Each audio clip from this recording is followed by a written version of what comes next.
than the one that's typically used.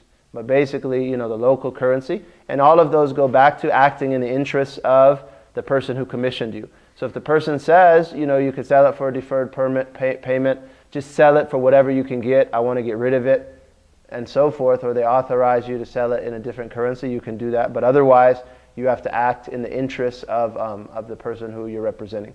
Yes?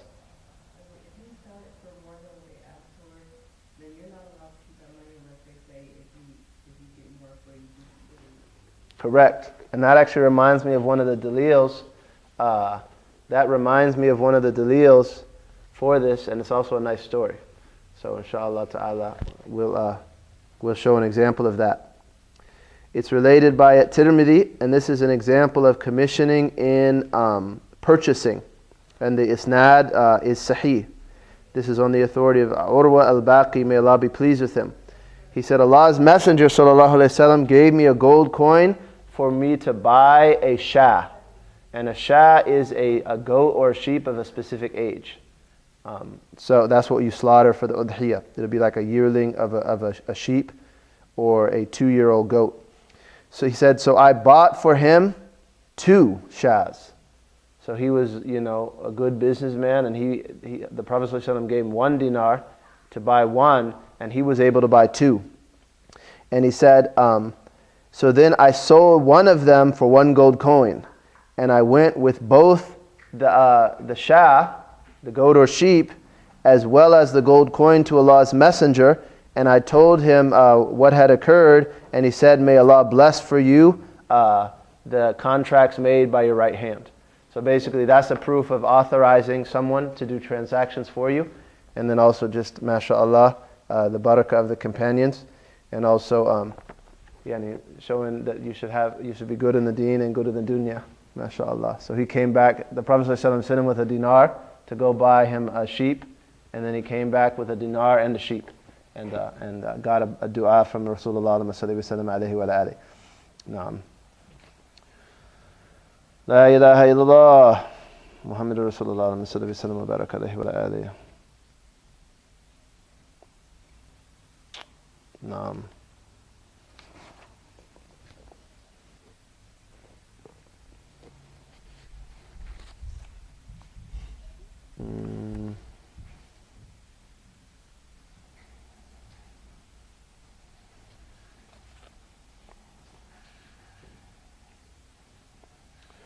So then he goes on, the commissioned agent may not purchase from himself, nor make an admission against the one who appointed him in arguing a claim, except with his permission. So basically, the first point, you commission me to sell, right? I'm selling garments for you. I can't sell it to myself. And generally, there aren't any contracts where you can be the giver and the recipient in the contract. There's one contract that I memorized where you can do that. That's a grandfather who's the wali of his grandson and his granddaughter who are cousins. He can give the author an acceptance and marry them to each other. But that's the only one that I memorized where someone can be both sides of a contract. And but generally you can't be both sides of a contract. So if you're working in somebody's store, you can't sell yourself, a bottle of water from the no, even for the price. Because the qabid and the muqbid typically can't be the same person. If you've done that, if you knew that they would be satisfied with that, inshallah ta'ala, it's acceptable. And otherwise you have to straighten it out. But if it's understood that that they would accept that, then it's like as if you were at someone's house and it was understood that you could make yourself a sandwich and you did. It's not it's not an issue.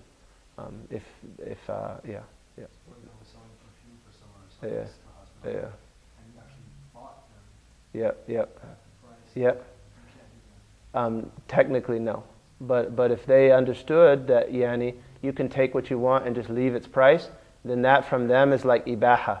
It's like they just made it lawful for you to take that. But typically, no, you can't do that. And also, you can't sell it to like your someone who you're their guardian. So like if you're commissioned, you can't sell it to like your little dependent child or something like that. Yeah. No, and that's for obvious reasons. There's a conflict of interest there. And like in government or big business, if someone were doing that, or even not big business, like if you have, I used to work at local stores, and if you're working a register, you can't sell yourself stuff. You got to, on your break, go in line and purchase it from another cashier. And that's basically the same question. Yeah. And if you see like 7-Eleven, the cashier, yeah, that's another story though. Go ahead. So if you want to work in someone's store, you want to drink water or whatever, what are you supposed to do? No, drinking water isn't. I mean, they put the water there for you to drink. If you want to buy something, you gotta do it on your break and buy it from another employee. Yeah, yeah. Or maybe, I mean, you could just have an arrangement where they authorize you to do certain things. You know what I'm saying? Write down what you use and pay me for it when I, at another time. That's like they're letting you purchase it for a deferred payment, and the contract is between you and them. Yeah. But think about it though. That's one of the reasons we study these chapters, because if you don't, as Omar said, if somebody doesn't learn our religion, they can't engage in sales in our market. Because if you don't learn dealings, you'll find that a lot of things you were doing, you transgress somebody's rights somehow. You know what I'm saying? So one has to be careful. And like if you're, it happens. And sometimes, for instance, you'll be managing something, and then you'll have it in your hand, and you got to do transactions. So you have to find someone to help you engage in those transactions, so that they're acceptably done. Yep. MashaAllah, la quwwata illa billah. And he said, and then the second question was, the commissioned agent, one sec, may not purchase from himself, nor make an admission against the one who appointed him in arguing a claim except with his permission. So we're going to study admissions, but basically admission is when you admit that you owe someone money, or you admit that you've committed some act or something. Basically, it's an admission, or you could say confession. In the case of punishments and crimes, it would be a confession. In the case of rights, it would be an admission. So yes, the person who authorized me owes you $100. So you can't make that admission. He could make that admission. I owe so-and-so 100, yes. So when he makes that admission, that's that, and he owes it. It's called iqrar. But the agent, the commission agent can't do that on the person's behalf without their permission. And let's see if there's some details there. What is there's a question? No? Okay, afwan. And Allah knows best.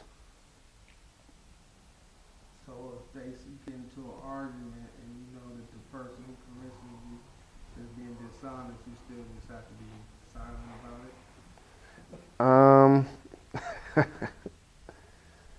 it? Aywa.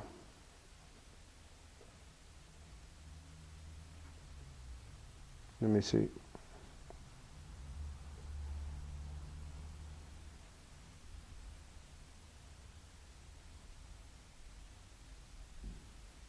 No, because that's not an admission. That's a witnessing. That's a shahada. An admission is when someone witnesses against themselves. There you are. So a shahada, that would be like you're witnessing against them as a second party. But an admission is witness against oneself. And also there's some detail in this question that if you remind me about it, insha'Allah ta'ala, we can go over it in the next class, insha'Allah ta'ala.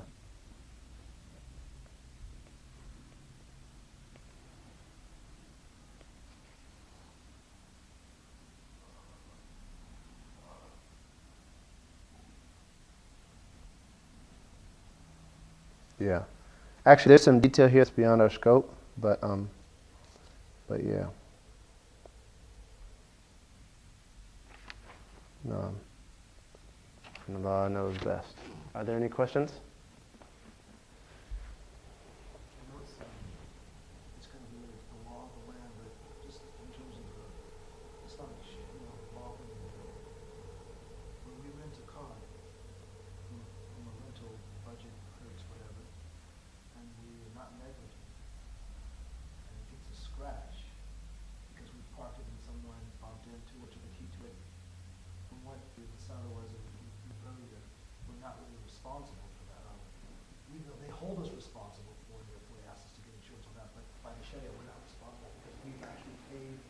Yep. So you own a car, and you entrusted the car to us because we were renting it. Yep. We weren't negligent, Yep. and it gets a scratch.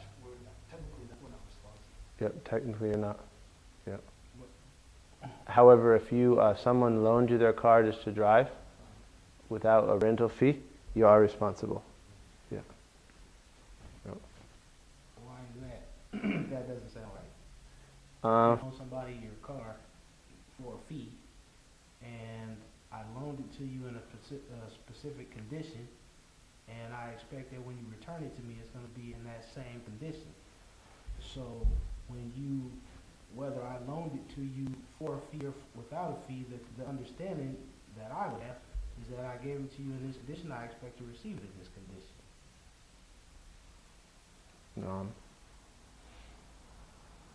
But that would be, I think that the question is of negligence.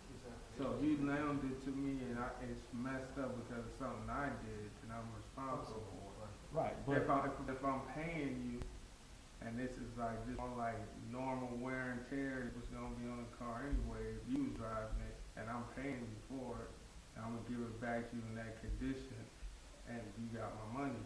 You know what I'm saying? So the No. point is, that doesn't make any sense to me. Because if I give you something, and it doesn't matter if it's a car, a DVD, or whatever it is, I give you something. Yeah, I give you something in one condition. could you pause the tape? I'm done.